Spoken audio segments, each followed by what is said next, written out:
प्यारे पंजाब वासियों, भारत आज एक अहम मोड़ ते खड़ा है।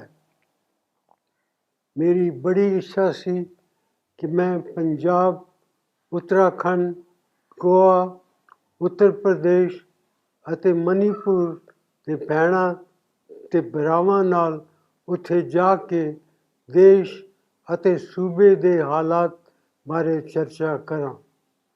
ਮੌਜੂਦਾ ਸਥਿਤੀ ਵਿੱਚ ਡਾਕਟਰਾਂ ਦੀ ਰਾਏ ਨੂੰ ਧਿਆਨ ਵਿੱਚ ਰੱਖਦੇ ਹੋਏ ਮੈਂ ਇਸ ਵੀਡੀਓ ਸੰਦੇਸ਼ ਰਾਹੀਂ ਤੁਹਾਡੇ ਨਾਲ ਗੱਲ ਕਰ ਰਿਹਾ ਹਾਂ। ਅੱਜ ਦੀ ਸਥਿਤੀ ਬਹੁਤ ਚਿੰਤਾਜਨਕ ਹੈ।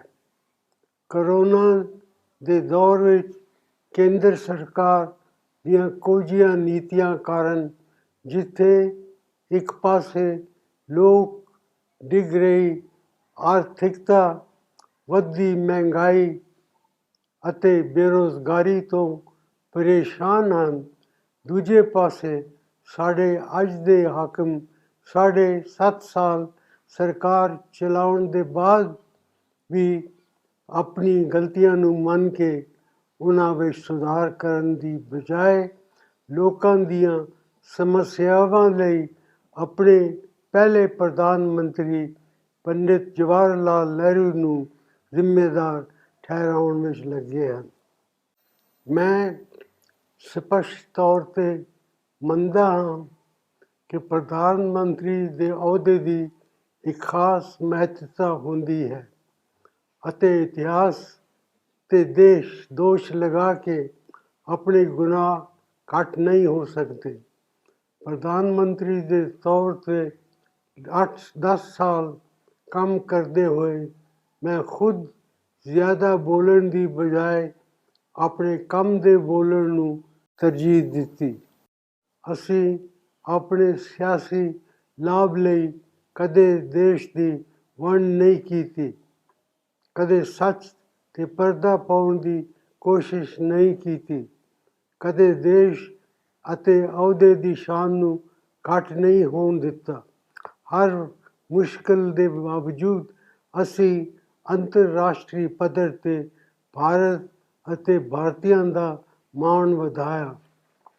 ਮੈਨੂੰ ਇਸ ਗੱਲ ਦੀ ਤਸੱਲੀ ਹੈ ਕਿ ਮੇਰੇ ਉੱਪਰ ਚੁੱਪ, ਕਮਜ਼ੋਰ ਅਤੇ ਭ੍ਰਿਸ਼ਟਾਚਾਰ ਦਾ ਦੋਸ਼ ਲਗਾਉਣ ਵਾਲੀ ਭਾਜਪਾ ਸਰਕਾਰ ਅਤੇ ਇਸ ਦੀਆਂ B ਤੇ C ਟੀਮਾਂ ਦਾ ਪ੍ਰਚਾਰ ਅੱਜ ਦੇਸ਼ ਦੇ ਸਾਹਮਣੇ ਬੇਨਕਾਬ ਹੋ ਗਿਆ ਹੈ ਅਤੇ ਦੇਸ਼ 2004 ਤੋਂ 2016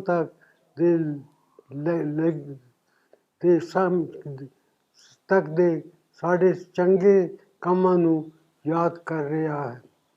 ਕੁਝ ਦਿਨ ਪਹਿਲਾਂ ਪ੍ਰਧਾਨ ਮੰਤਰੀ ਦੀ ਸੁਰੱਖਿਆ ਦੇ ਨਾਂ 'ਤੇ ਪੰਜਾਬ ਦੇ ਮੁੱਖ ਮੰਤਰੀ ਸਰਦਾਰ ਚਰਨਜੀਤ ਸਿੰਘ ਚੰਨੀ ਅਤੇ ਇੱਥੋਂ ਦੇ ਲੋਕਾਂ ਨੂੰ ਬਦਨਾਮ ਕਰਨ ਦੀ ਕੋਸ਼ਿਸ਼ ਕੀਤੀ ਗਈ, ਜਿਸ ਨੂੰ ਕਿਸੇ ਵੀ ਪੱਖੋਂ ਨਹੀਂ ਮੰਨਿਆ ਜਾ ਸਕਦਾ। ਇਸ ਤਰ੍ਹਾਂ ਕਿਸਾਨ ਅੰਦੋਲਨ ਦੌਰਾਨ ਵੀ ਪੰਜਾਬ ਅਤੇ ਪੰਜਾਬੀਅਤ ਨੂੰ ਬਦਨਾਮ ਕਰਨ ਦੀ ਕੋਸ਼ਿਸ਼ ਕੀਤੀ ਗਈ। ਜਿਨ੍ਹਾਂ ਪੰਜਾਬੀਆਂ ਦੀ ਦਲੇਰੀ, ਬਹਾਦਰੀ, ਦੇਸ਼ ਭਗਤੀ ਅਤੇ ਕੁਰਬਾਨੀ ਨੂੰ ਪੂਰੀ ਦੁਨੀਆ ਸਲਾਮ ਕਰਦੀ ਹੈ, ਉਹਨਾਂ ਪੰਜਾਬੀਆਂ ਬਾਰੇ ਕੀ ਕੁਝ ਨਹੀਂ ਕਿਹਾ ਗਿਆ। ਪੰਜਾਬ ਦੀ ਧਰਤੀ ਵਿੱਚੋਂ ਪੈਦਾ ਹੋਏ ਇੱਕ ਸੱਚਾ ਭਾਰਤੀ ਹੋਣ ਦੇ ਨਾਤੇ ਮੈਂ ਇਸ ਸਾਰੇ ਮਾਮਲੇ ਤੋਂ ਬਹੁਤ ਦੁੱਖ ਹੋਇਆ। ਮੌਜੂਦਾ ਸਰਕਾਰ ਨੂੰ ਆਰਥਿਕਤਾ ਦੀ ਕੋਈ ਸਮਝ ਨਹੀਂ ਹੈ। ਉਹਨਾਂ ਦੀਆਂ ਗਲਤ ਆਰਥਿਕ ਨੀਤੀਆਂ ਕਾਰਨ ਦੇਸ਼ ਆਰਥਿਕ ਮੰਦਹਾਲੀ ਦੀ ਜਕੜ ਵਿੱਚ ਫਸ ਗਿਆ ਹੈ। ਅੱਜ ਬੇਰੁਜ਼ਗਾਰੀ ਸਿਖਰ 'ਤੇ ਹੈ। ਕਿਸਾਨ, ਵਪਾਰੀ, ਵਿਦਿਆਰਥੀ, ਔਰਤਾਂ ਸਭ ਪਰੇਸ਼ਾਨ ਹਨ। ਦੇਸ਼ ਦੇ ਅੰਨਦਾਤਾ ਦਾਣੇ ਦੇ ਮੁਹਤਾਜ ਹੋ ਰਹੇ ਹਨ। ਦੇਸ਼ ਵਿੱਚ ਸਮਾਜਿਕ ਅਸਮਾਨਤਾ ਵੱਧ ਰਹੀ ਹੈ।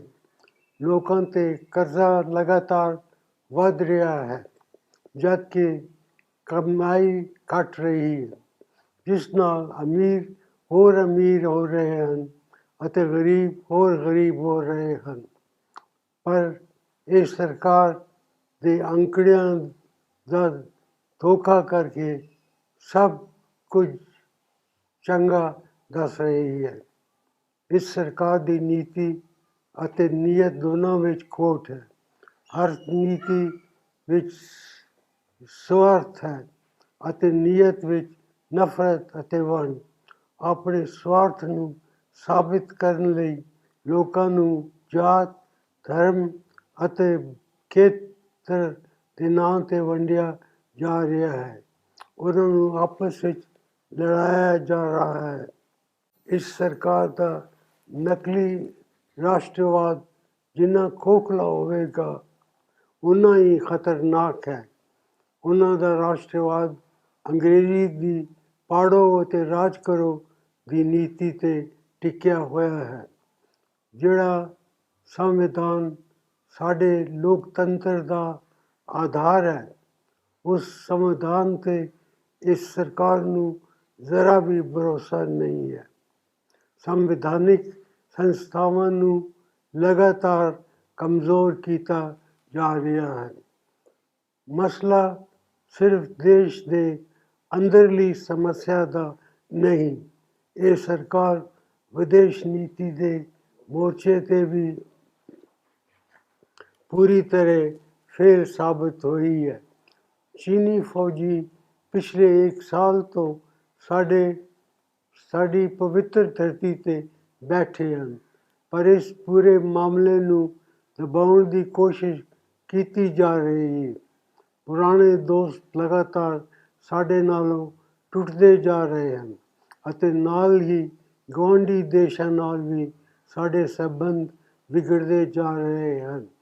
ਮੈਂ ਉਮੀਦ ਕਰਦਾ ਹਾਂ ਕਿ ਹੁਣ ਸੱਤਾਧਾਰੀਆਂ ਨੂੰ ਇਹ ਸਮਝ ਆ ਗਈ ਹੋਵੇਗੀ ਕਿ ਨੇਤਾਵਾਂ ਨੂੰ ਜ਼ਬਰਦਸਤੀ ਜੱਫੀ ਪਾਉਣ, ਉਹਨਾਂ ਨੂੰ ਝੂਟੇ ਦਿਵਾਉਣ ਜਾਂ ਬਿਨਾਂ ਬੁਲਾਏ ਬਿਰਯਾਨੀ ਖਾਣ ਪਹੁੰਚ ਜਾਣ ਨਾਲ ਦੇਸ਼ ਦੇ ਰਿਸ਼ਤੇ ਨਹੀਂ ਸੁਧਰ ਸਕਦੇ।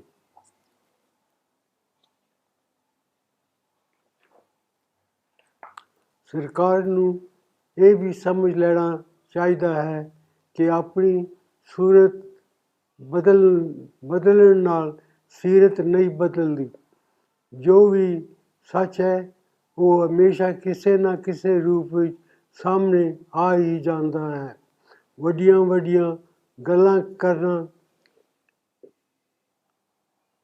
ਬਹੁਤ ਆਸਾਨ ਹੈ, ਪਰ ਉਹਨਾਂ ਗੱਲਾਂ ਨੂੰ ਅਮਲੀ ਜਾਮਾ ਪਹਿਨਾਉਣਾ ਬਹੁਤ ਔਖਾ ਹੁੰਦਾ ਹੈ। ਇਸ ਸਮੇਂ ਪੰਜਾਬ ਸਮੇਤ ਦੇਸ਼ ਦੇ 5 ਰਾਜਾਂ ਵਿੱਚ ਚੋਣਾਂ ਹੋ ਰਹੀਆਂ ਹਨ। ਇਹਨਾਂ ਚੋਣਾਂ ਦਾ ਕਾਰਨ ਪੰਜਾਬ ਦੀ ਜਨਤਾ ਦੇ ਸਾਹਮਣੇ ਬੜੀਆਂ ਵੱਡੀਆਂ ਚੁਣੌਤੀਆਂ ਹਨ, ਜਿਨ੍ਹਾਂ ਦਾ ਠੀਕ ਤਰੀਕੇ ਨਾਲ ਮੁਕਾਬਲਾ ਕਰਨਾ ਬਹੁਤ ਜ਼ਰੂਰੀ ਹੈ। ਪੰਜਾਬ ਦੇ ਵਿਕਾਸ ਦੀ ਸਮੱਸਿਆ, ਖੇਤੀ ਵਿੱਚ ਖੁਸ਼ਹਾਲੀ ਦੀ ਸਮੱਸਿਆ ਅਤੇ ਬੇਰੁਜ਼ਗਾਰੀ ਦੀ ਸਮੱਸਿਆ ਨੂੰ ਸੁਲਝਾਉਣਾ ਬਹੁਤ ਜ਼ਰੂਰੀ ਹੈ। ਇਹ ਕੰਮ ਸਿਰਫ ਕਾਂਗਰਸ ਪਾਰਟੀ ਹੀ ਕਰ ਸਕਦੀ ਹੈ। ਮੇਰੀ ਪੰਜਾਬ ਦੀ ਜਨਤਾ ਅੱਗੇ ਬੇਨਤੀ ਹੈ ਕਿ ਆਪਣਾ ਕੀਮਤੀ ਵੋਟ ਵੱਧ ਚੜ੍ਹ ਕੇ ਕਾਂਗਰਸ ਪਾਰਟੀ ਨੂੰ ਹੀ ਦਿਓ। ਬਹੁਤ ਬਹੁਤ ਧੰਨਵਾਦ।